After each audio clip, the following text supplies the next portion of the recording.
Okay तो आज का दिन क्रिप्टो मार्केट के लिए, यूएस स्टॉक मार्केट्स के लिए, पूरे ग्लोबल मार्केट्स के लिए सबसे बड़ा दिन है क्योंकि आज मंडे है और इसे कहा जा रहा है ब्लैक मंडे। यूएस की जनता अब सड़कों पर आ चुकी है। ट्रंप के खिलाफ, इलॉन मस्क के खिलाफ प्रोटेस्ट करती दिखाई दे रही है। जेपी मॉर्गन यहाँ पर जो कि अब तक कह रहा था कि 35 to 40% चांसेस है कि रिसेशन हमें देखने को मिलेगा, वो अब 60% के आंकड़े पर जा चुका है।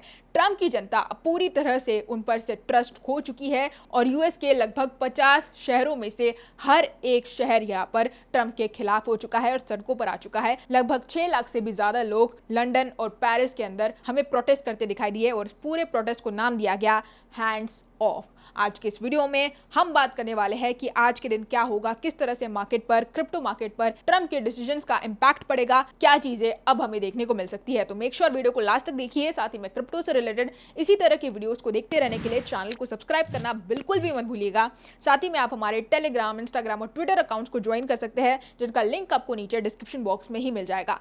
नेक्स्ट वीडियो होने वाला है बॉन्ग कॉइन पर, उसे भी आप चेकआउट कर सकते हैं। हेलो दोस्तों, welcome to the crypto bite. और आज हम लोग बात करने वाले हैं क्रिप्टो मार्केट की कंडीशंस जो कि बहुत ज्यादा बुरी हो रही है। बिटकॉइन यहाँ पर $78,000 के मार्क को टच कर चुका है और यहाँ पर हमें लगभग 7% का डाउनफॉल देखने को मिला है। अल्ट कॉइन्स यहाँ पर ब्लीड करते दिखाई दे रहे हैं और अच्छे पोटेंशियल कॉइन्स जो कि इस बुल रन में बहुत ही बढ़िया परफॉर्म कर सकते थे, वो यहाँ पर लगभग 20 to 25% तक डंप हो चुके हैं। यूएस की जनता यहाँ पर ये चाहती है कि इलॉन मस्क को व्हाइट हाउस से धक्के मारकर बाहर निकाल देना चाहिए, क्योंकि जब से व्हाइट हाउस में एंटर हुए हैं लगातार बेसिस पर यहाँ पर ट्रंप के एडमिनिस्ट्रेशन में जितने भी बड़े बड़े लोग हैं वो रिजाइन होते हुए दिखाई दिए। यूएस इनडायरेक्टली यूके को ट्रिगर करते हुए भी दिखाई दिए और ये जितनी भी चीजें इलॉन मस्क ने अपने कार्यकाल में की है, जो कि इन 6-7 महीनों में की है, उन सभी चीजों के बेसिस पर यूएस की जनता चाहती है कि उन्हें व्हाइट हाउस से अब निकल जाना चाहिए। यहाँ पर रिसेंटली एक रूमर भी फैलाया गया था कि इलॉन मस्क कहीं ना कहीं रिजाइन कर चुके हैं, लेकिन वो रूमर भी यहाँ पर पूरी तरह से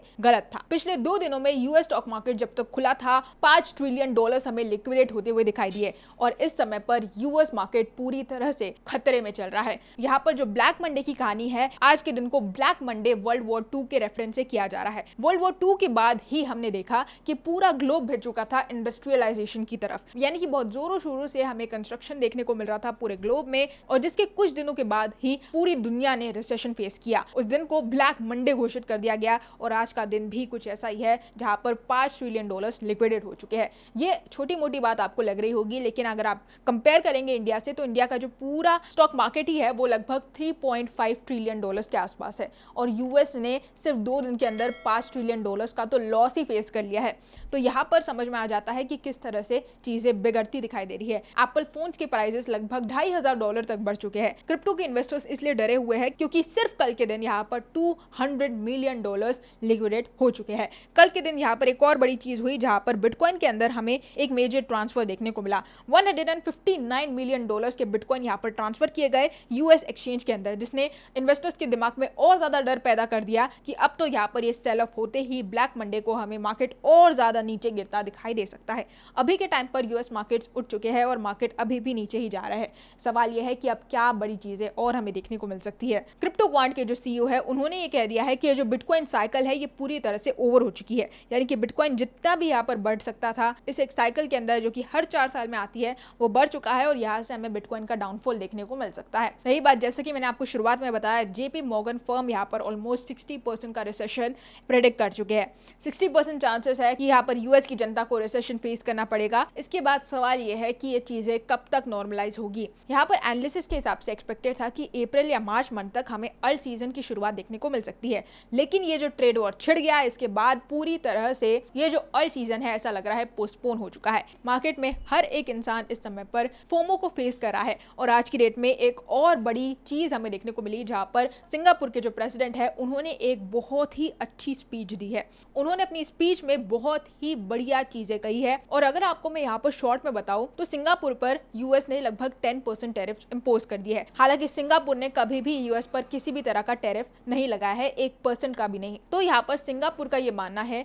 कि अगर यूएस की तरह पूरी दुनिया इस तरह से सेल्फिश डिसीजन लेने लग जाती है, अपनी इकोनॉमी को बढ़ाने के लिए पूरी दुनिया पर टैरिफ इंपोज करना शुरू कर देती है, तो ये कहां तक जाएगा। ट्रंप ने पूरी तरह से एक स्टूपिड डिसीजन लिया है टैरिफ पॉलिसीज को इंपोज कर और इसका सबसे बड़ा प्रभाव यूएस की जनता पर ही हो रहा है। लेकिन ग्लोबल मार्केट्स भी इसको फेस कर रहे हैं और वो ये सोच रहे हैं कि किस तरह से अब इसे रिटेलिएट किया जाए, क्योंकि यहाँ पर बात ट्रेड्स की नहीं होती है, यहाँ पर बात बिजनेस की नहीं होती है, यहाँ पर बात होती है ईगोज की। क्योंकि यहाँ पर ट्रंप अपने आप को बड़ा दिखाने के लिए ईगो के साथ मार्केट में इस ट्रेड वॉर को इंपोज करते दिखाई दिए हैं। इसके कारण कनाडा भी यहाँ पर 25% टैरिफ यूएस पर इंपोज कर चुका है। रही बात चाइना की, चाइना का अभी तक जवाब नहीं आया है, लेकिन जैसे ही चाइना यहाँ पर रिएक्ट करेगा मार्केट में और बड़ा ड्रॉप हमें देखने को मिलेगा। और सिंगापुर के प्रेसिडेंट का ये मानना है कि अगर इस तरह से सिचुएशन चलती है तो यहाँ पर उनकी इकोनॉमी पर कितना बुरा इफेक्ट पड़ेगा, क्योंकि उन्हें बिना मतलब 10% टैरिफ्स यूएस को देना होगा, जबकि वो ₹1 का भी टैरिफ नहीं मांग रहे हैं। अगर यहाँ पर वो भी 20% टैरिफ इंपोज कर देते हैं यूएस के ऊपर, तो यहाँ पर ये कब तक चलेगा। सिंगापुर 20% टैरिफ इंपोज करेगा, उसके बाद ट्रंप आड़ में आकर और 30% टैरिफ इंपोज कर दे, क्या पता। किसे पता यहाँ पर ट्रंप किस तरह से इन चीजों को हैंडल करने वाले हैं। यहाँ पर उन्हें ये जरूर लग रहा था कि ये सब करके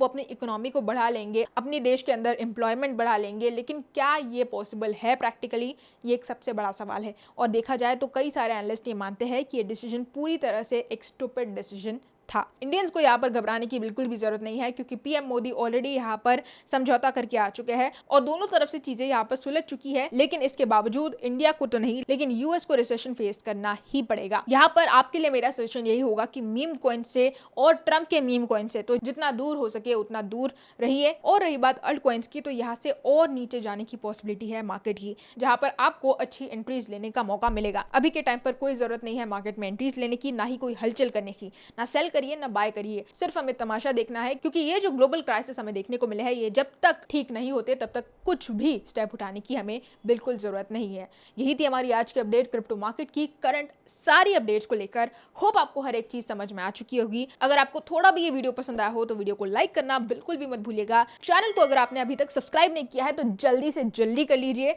साथ ही में हमारे टेलीग्राम ग्रुप, इंस्टाग्राम और ट्विटर को ज्वाइन करना बिल्कुल भी मत भूलिएगा, जिनका लिंक आपको नीचे डिस्क्रिप्शन बॉक्स में मिल जाएगा। इस वीडियो के बाद तुरंत ही आपको बोंग कॉइन पर वीडियो देखने को मिल जाएगा, तो अगर आप इंटरेस्टेड है तो उसे भी आप चेकआउट कर सकते हैं। आज के लिए बस इतना ही, कल फिर मिलेंगे क्रिप्टो की नई अपडेट्स के साथ। तब तक के लिए एंजॉय द मार्केट।